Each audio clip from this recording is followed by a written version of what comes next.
Subscribe करें और देखें फ्राइडे, एक दिल दहला देने वाली हॉरर स्टोरी। बिना घबराए बेल आइकॉन प्रेस करना ना भूलें।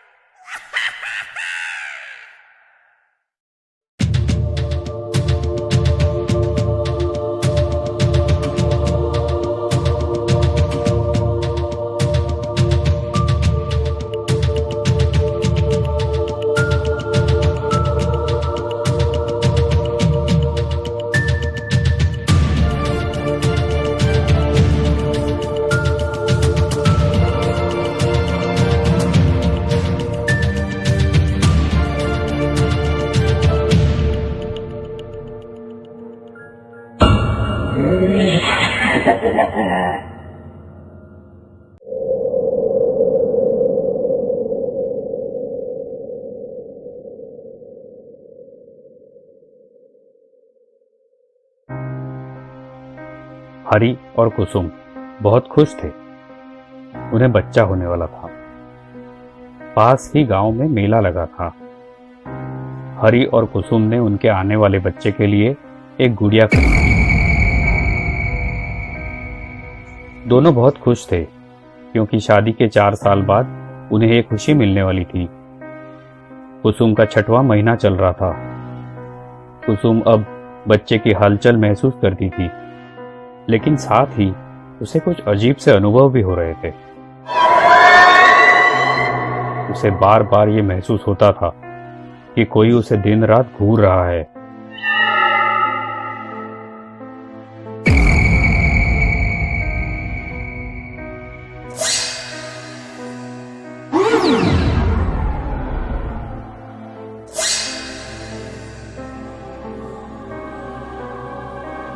किसी की परछाई उसका दिन रात पीछा कर रही है।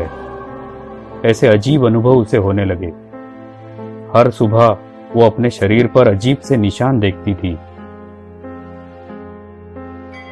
लेकिन आने वाले बच्चे की खुशी में कुसुम और हरी इतने मग्न थे कि उनके साथ होने वाली अनहोनी के उन्हें कोई भनक भी नहीं थी।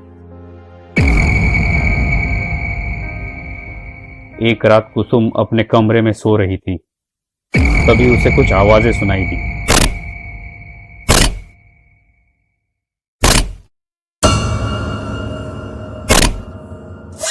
उसने वो आवाजें गौर से सुनने की कोशिश की और उसने जो देखा तो मानो उसके होश उड़ गए। उसने देखा कि मेले से खरीदी हुई गुड़िया अपना सिर जोर जोर से दीवार पर पटक रही थी। ये नजारा देखकर कुसुम के रोंगटे खड़े हो गए। डर के मारे उसका दिल जोर जोर से धड़कने लगा। उसको अपने आंखों पे विश्वास नहीं हो रहा था। अचानक गुड़िया रुक गई और उस कमरे में सन्नाटा सा छा गया। कुसुम डर भरी आंखों से बस गुड़िया को देख रही थी। अचानक गुड़िया ने कुसुम की तरफ देखा और हंसने लगी और उस गुड़िया ने कुसुम के ऊपर छलांग लगाई। कुसुम का सपना टूट गया।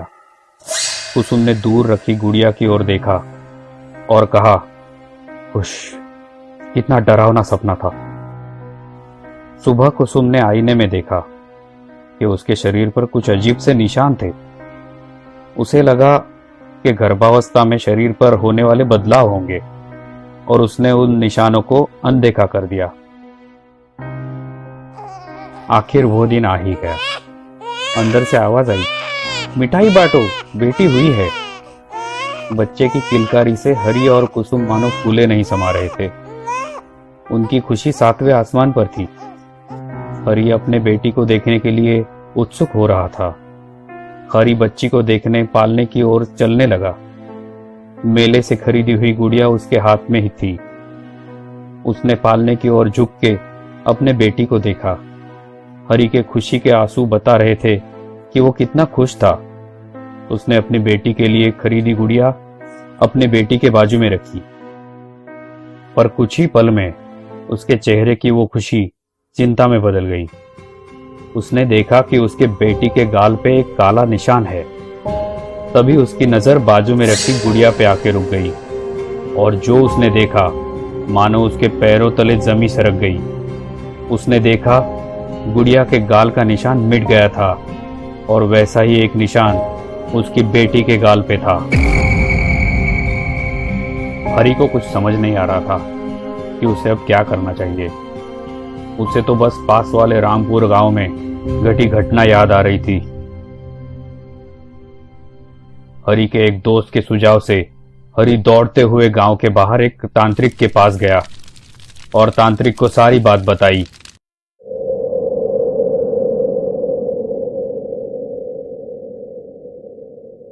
सुबह के समय सुरेश खेत की तरफ जा रहा था।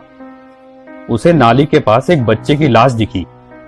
उसने गांव वालों को उस छोटे से बच्चे की लाश के बारे में खबर दी। गांव वाले अब बहुत डर गए थे। गांव में एक ही दिन एक साथ 2 लाशें मिली, 8 साल के मिंटू और 55 साल के नारंग की। किसी ने दोनों की बेरहमी से हत्या कर दी थी। मिंटू के शरीर पर अजीब से मंत्र लिखे हुए थे और उसके सिर में किसी ने कील मार के उसकी हत्या कर दी थी।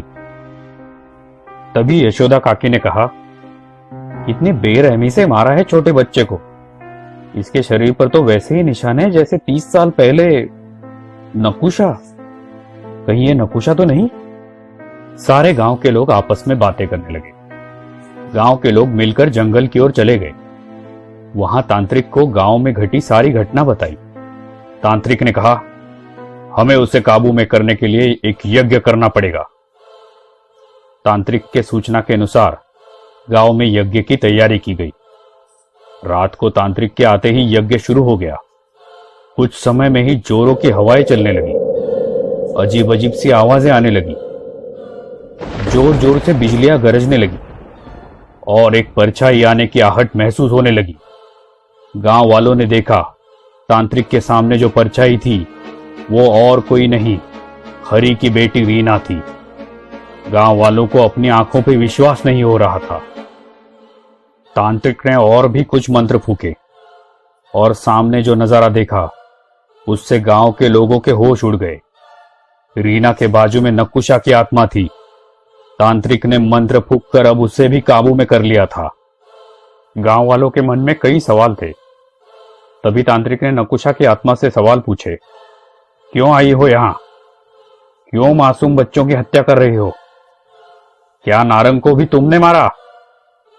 ऐसे कई सवाल तांत्रिक ने पूछे, पर नकुशा ने चुप्पी नहीं खोली। तभी तांत्रिक ने कुछ और मंत्र फूंके और नकुशा बोल पड़ी। और नकुशा ने जो कहा उसे सुनकर सबके रोंगटे खड़े हो गए। आखिर वो कौन सा मकसद था जिस वजह से नकुशा बच्चों को मार रही थी? कौन थी ये नकुशा? ये जानने के लिए देखिए इस कहानी का आखिरी पार्ट।